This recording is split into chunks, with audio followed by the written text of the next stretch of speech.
సవినయంగా ప్రార్థిస్తా ఉన్నాను. మొట్టమొదటిగా మీ అందరికీ మన పార్లమెంటు అభ్యర్థిగా మీ అందరికీ పరిచయం చేస్తా ఉన్నాను. భాస్కర్ను పరిచయం చేస్తా ఉన్నాను.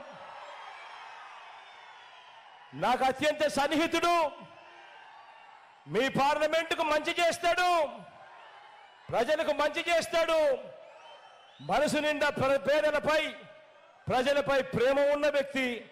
మీ చల్లని దీవెనలు ఆశీస్సులు భాస్కర్ పై ఉంచవలసిందిగా సవినయంగా కోరుతా ఉన్నాను.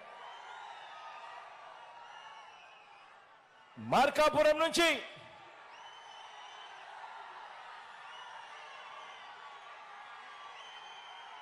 మన పార్టీ తరఫున